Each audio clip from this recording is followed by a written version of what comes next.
আজকের মেনুতে আছে নরম তুলতুলে দুধ চিতই। এত মজার আর এত নরম হয়েছে এই পিঠাটা। যেহেতু খেজুরের গুড় দিয়ে তৈরি করা হয়েছে, এর পিঠার স্বাদ দ্বিগুণ বেড়ে গিয়েছে। তো একদম গরম গরম চুলা থেকে নামিয়ে নিয়েছি। আর আমার কাছে কিন্তু গরমের থেকে ঠান্ডা হলেই বেশি ভালো লাগে। পিঠা তৈরি করার জন্য প্রথমে আতপ চাল কিছুটা ভিজিয়ে নিয়েছি। চালটা যত নরম হবে ভিজবে, এটা বাটাবাটি করতেও সুবিধা হবে। তো এই যে কিছুক্ষণ পরে যখন নরম হয়ে গিয়েছে চালটা, পরে হচ্ছে যে বেটে নিয়েছি। এটা বেটে নেওয়ার পরে দেখেন এই অবস্থা। এই চাল বাটার একমাত্র কারণ হচ্ছে পিঠাটা যাতে ভালোভাবে হয়, কারণ আগে কিন্তু আমরা এই চাল বেটেই এই পিঠাটা তৈরি করা হতো। তো এখন আমি অন্য একটা পাত্রে এই চাল বাটাটা নিয়ে নিচ্ছি। আর এইটুকুই কিন্তু পিঠা হবে না, এর সাথে দিয়ে দিচ্ছি হচ্ছে 1 চামচ পরিমাণে বেকিং পাউডার। আর এখন অ্যাড করে দিচ্ছি ঘরে চালের গুঁড়া ছিল, বাজারের কেনা চালের গুঁড়া সেইটা। যাতে পিঠাটা ভালোভাবে হয় তার জন্যই একটু ঘরের থেকে চালের বাটা অ্যাড করে দিলাম। এখন হচ্ছে এটাকে অল্প অল্প করে জল দিয়ে ভালো করে মিশিয়ে নিব। আর একটুখানি লবণ দিয়ে দিলাম স্বাদ অনুযায়ী। আর এই যে ভালো করে এটাকে মেখে নিচ্ছি।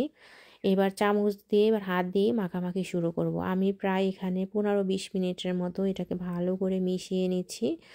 আর এই যে ব্যাটারটা ভালো করে মাখছি আর অল্প অল্প করে জল দিচ্ছি। আমি এখানে হালকা কুসুম গরম পরিমাণে জল দিচ্ছি। তো এই যে মাখামাখি চলছে, এটা নাকি যত ভালো মাখামাখি হবে পিঠাটা তত ভালো হবে। তো আর বাজারে তো পিঠাগুলো যে রাস্তার পাশে বানায় এতটা ফুলকো ফুলকো হয়, এই যে ব্যাটারের ঘনত্বটা এইরকম হয়েছে।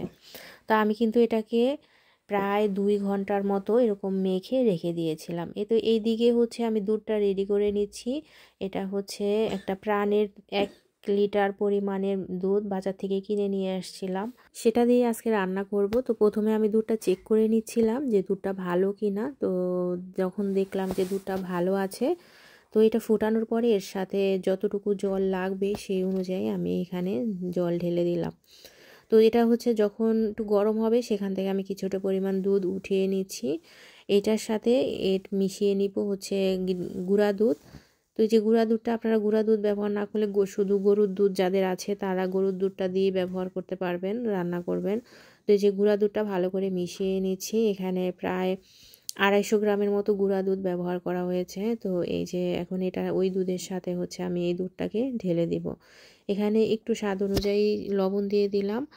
আর এই যে ফুটে উঠেছে, এখানে ব্যবহার করা হয়েছে গুড়। আর এই যে দেখেন এই হচ্ছে গুড়টা, এই গুড়টা এত মজা, এটা দিয়ে রান্না করলে মনে হবে একদম খেজুরের রস দিয়েই পিঠাটা তৈরি করা হয়েছে।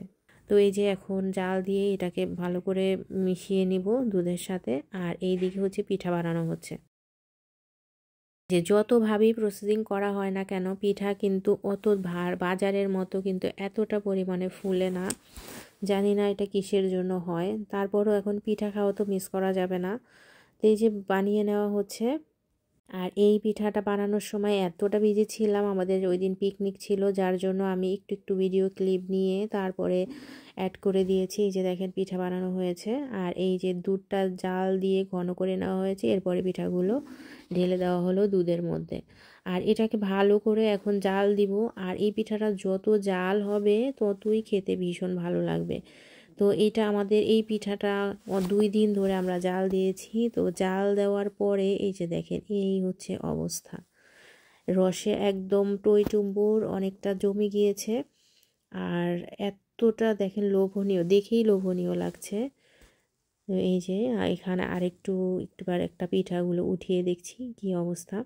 তো এই পিঠার স্বাদ কি আর বলবো, দেখতে যতটা লোভনীয় খেতে এর থেকে বেশি মজার হয়েছিল।